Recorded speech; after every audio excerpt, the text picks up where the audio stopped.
kí lorúkọ yín gangan pàtó? Orúkọ tèmi Mojeed Balogun. Láti ìlú bo. My father is from Ijebu-Ode. My mother is from Ibadan. The father of my mother is from Abeokuta. The mother of my father is from Ibadan. And grandfather was from Lagos. So it's just Ọmọ Yorùbá yeah, pọ́nbélé ni. yeah, exactly. Ọlọ́run ṣeun. 70 years títí di wákàtí ọ̀wọ̀. Yes, you see, this is an historical moment in my life. You only reach this age once, and you go ahead. You can't repeat it second again. Yes.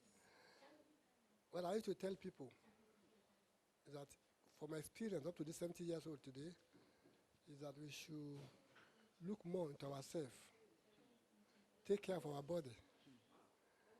You see, there's a lot of things we human beings we neglected, which is very important for us.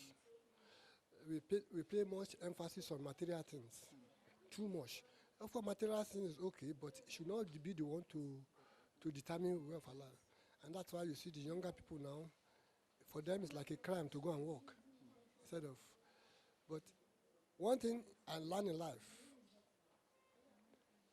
he who stand and fall 1, 2, 3 times, he is the one that have experience of life. You cannot say you have wisdom without being fall and rise. That will determine your level of wisdom in life. And I've gone through up and down. I traveled so many places around the world. I've seen so many people, so many characters. And I think I got some sensible idea about humanity. And that comes because I've gone through the hard time, small time, good time, hard time before I excel. So my journey to this age is not that it's so smooth, but I'm very, very, very, very happy. And I will encourage anybody who want to take this way. Because in life, we always say there's a bad situation, worse situation, and good situation. I tell you one thing, there's nothing like that. Every situation you are in yourself, whether you call it bad or there are situations that you have to go through there in order to complete your journey in life. You see, you just have to go there. Now, Yoruba people have a proverb. They said, "Ìyà ò jẹ olóògbọ́n, ìjọ tani tíṣà tó kọ́ ẹ." But we seem to forget all those things. Today, when I stand among some of my colleagues, I'm talking about international politics. They don't even know what I'm talking about. They say, "What is that? What is that?" I'm the one, and I am very shocked that at their head they're supposed to know what is going on.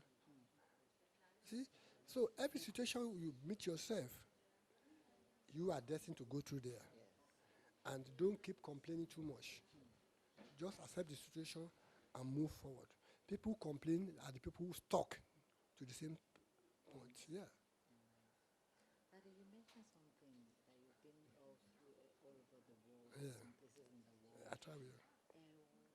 Can you tell the viewers at home the kind of job we do and how you get into the job? Okay. It's a long story, but I'll make it short. Yes. Like I said, in Holland, I went to the school. I first went to university. Then, when I almost finished the university, I discovered that I got a problem with the car I was using. And that car is the car that leads me to success today. My idea was to prepare the car, me and my girlfriend, to travel through the Sahara Desert to Nigeria.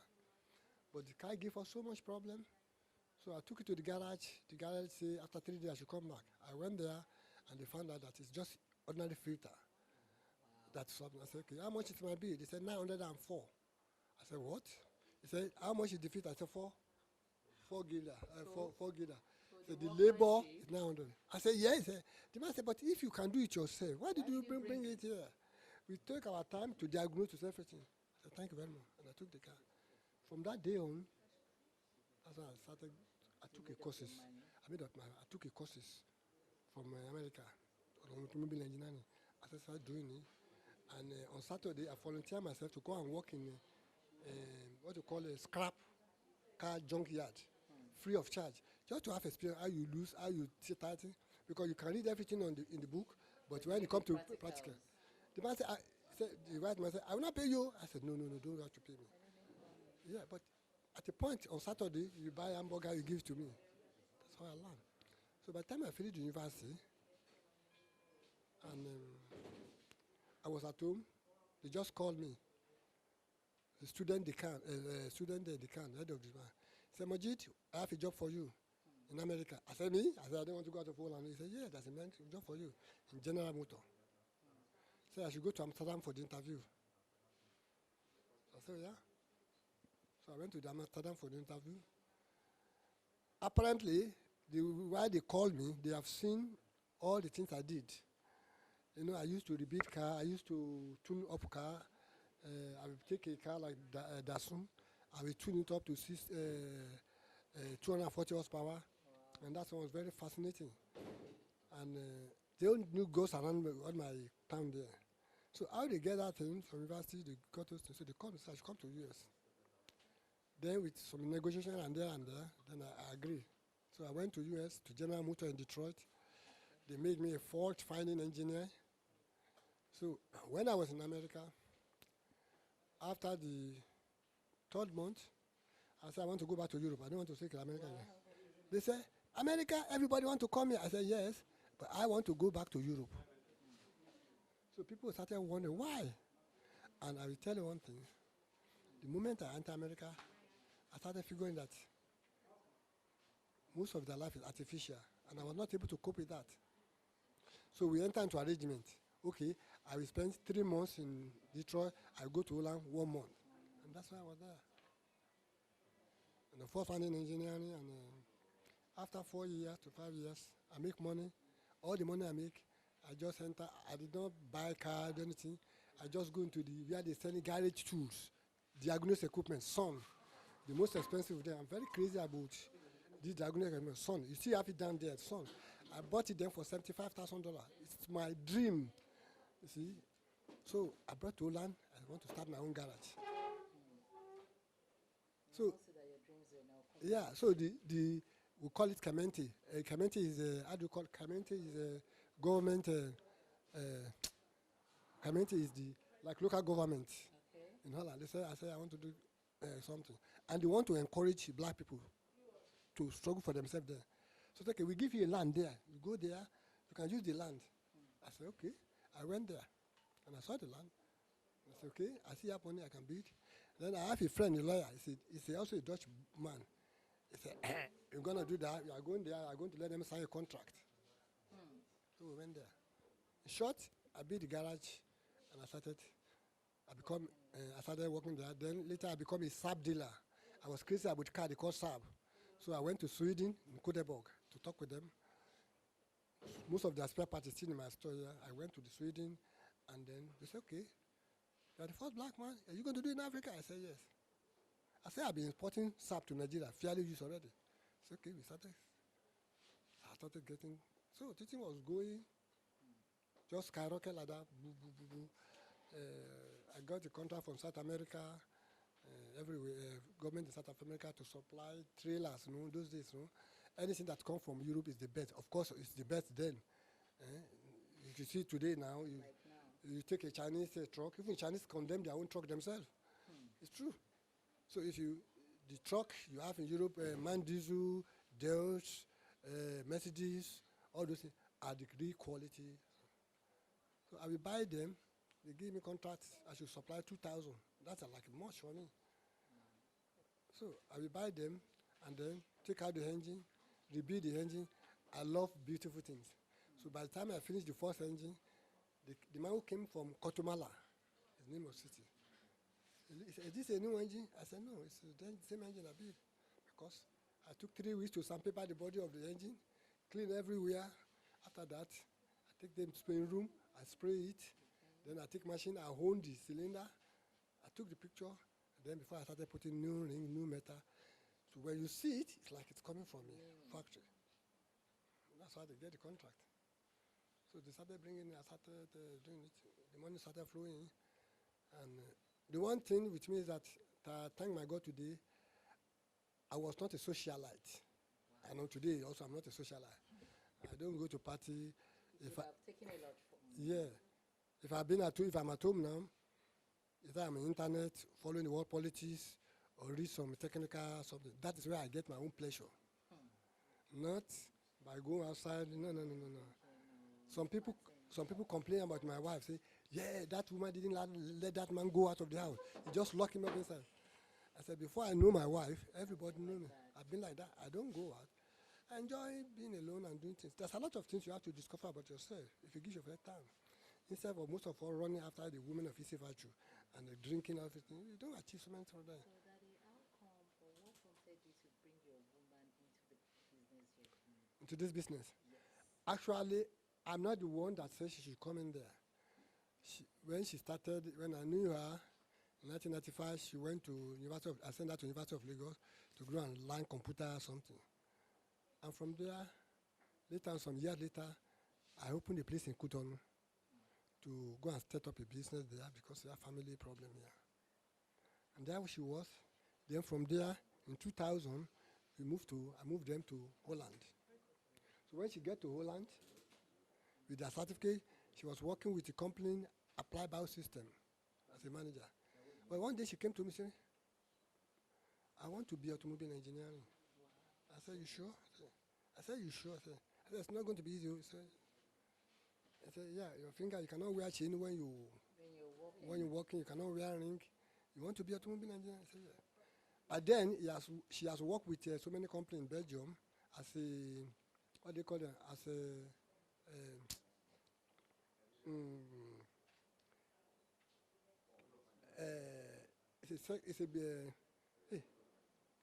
it's a big farm in Holland, in Belgium.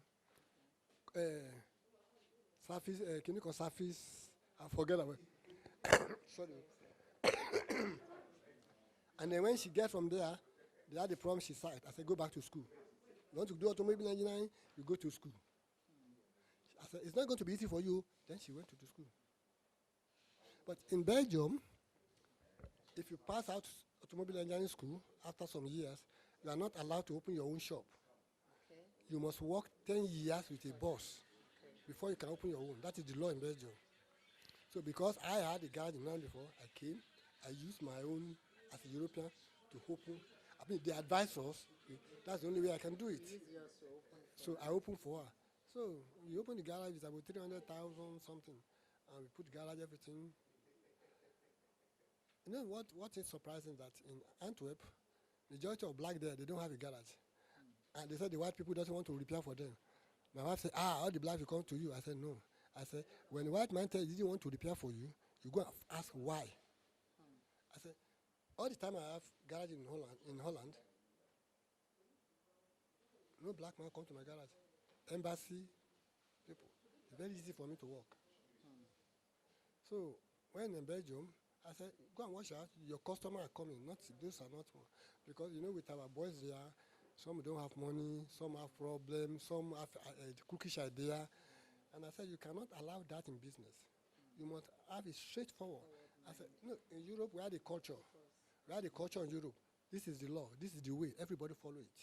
And things move smoothly. Here, they make a law. That one will say so. The other one will say this way. The thing doesn't move. The whole thing will Mix up. That's why you see things work in Europe.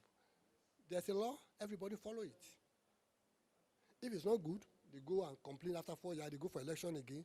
They look for somebody again. They put them there. But the law is there. If they announce on the television in Europe that tomorrow benzene is 10 cents more expensive, people break their mind for it. They go there, they saw it, they buy their fuel, and they go. Bread, they go. And the way they do it there, it's not that they do it one time like here. Here they just say, go up, yeah, you take it or you leave it. And that's why they get problem in this country. It's a big problem. Our problem in this country, it's not a political problem. No, it's a social problem. You see, you can be a good president, you can be a very genius president, but if people are not bridged, if they are not developed to embrace the system, you cannot. Yeah. I was one of the people who predicted in 1979 or 83. I said it among our friend, University of Lagos Vice Chancellor, my friend there, all of them, they are here. I said that democracy will not work. They said, don't say that because you have friends as a military, that's what, it will not work. They said, well, it's not work in Europe. I said, that's what you said, they work in Europe. They have been on it for 400 years. You only see the European today, everything go. You don't ask them how they get there. Their foundation and all How they get there? You go back to, I read this in Europe, go back where the hell they went through before they reached where they are today. But we don't want to do that. We just want to go from that place to be in the front line. It's not going to work. The policy that they made in 1985, when the Buhari and the Diagbon was there, they are doing support military government, but they made a policy then that war against indiscipline. Whether in America, anyway, if you go to a supermarket, everybody stand on his line. If you go to Nigeria now, somebody is coming, he see you, you just go in the front. So those indiscipline, they have to take it away.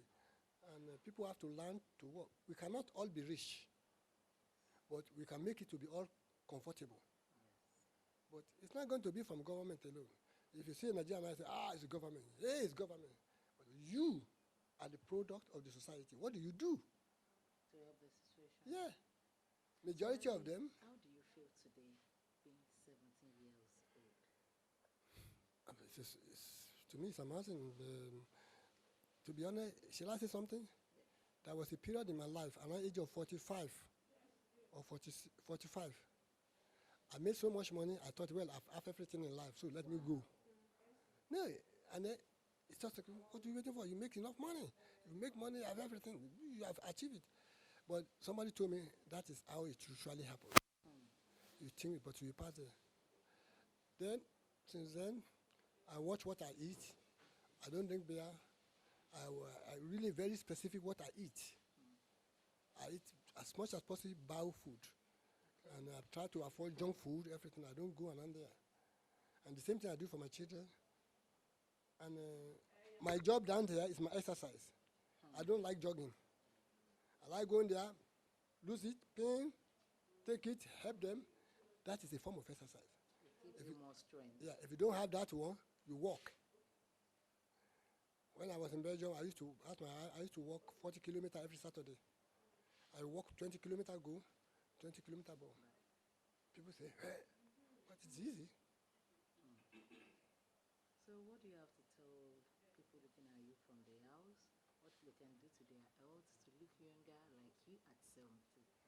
Well, it's simple.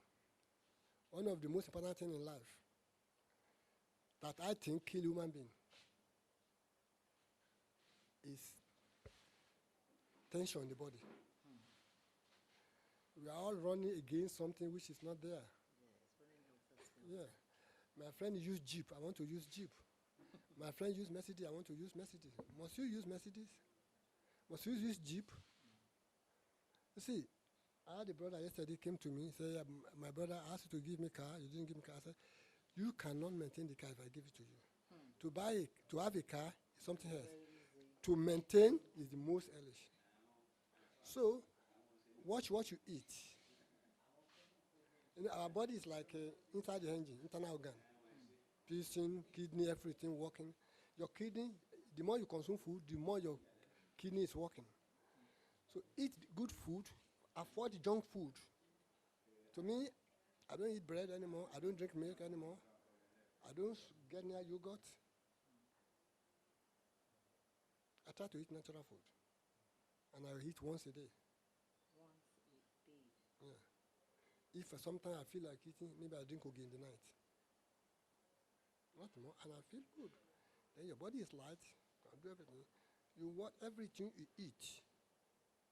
Food is the medicine of the body. If you all eat good food, I can guarantee you one thing, nobody will sick. But unfortunately, in the modern life, most of our food are full of toxins.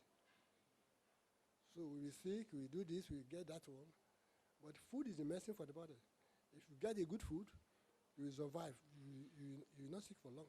Okay, since we came to Nigeria, 2015, nobody's sick in this house. We never use aspirin. We never use penicillin, nothing. And when I get there, down there, I still play football. I can run. The boys then they used to watch me play. What's really happening? At 70, what's he doing? He looks more healthy. But to be honest with you, I don't feel 70. Internal me, the way my body move, around 30, I feel. That's the way I feel it. Sometimes when the boys are walking down there, they want to touch something and they cannot touch it. I say, it's too tight. And I took it there from them. Losing it. I'm losing it. And they'll be shocked. Prepare myself. So who do you have to thank today? People that comes around to celebrate with you. What do you have to tell them? I have to thank all of them for their coming. And you see, this kind of invitation, people came to you, also make you feel inside that you are not alone, that you are achieved certain things in life. And I like to thank all of them, but I also like to tell all of them they should please take care of their body. A man is looking for billion. When they say come and say, I'll come back, let me go and make bill. But you forget that money is going to make, if the body is not functioning, you cannot spend it. That is the stupidity of mankind. That's what I learned in all my years. You go and make money a lot. When they had school, sometime there was a period short story in Holland. One of my workers, I told him he's going to carry something from Luxembourg.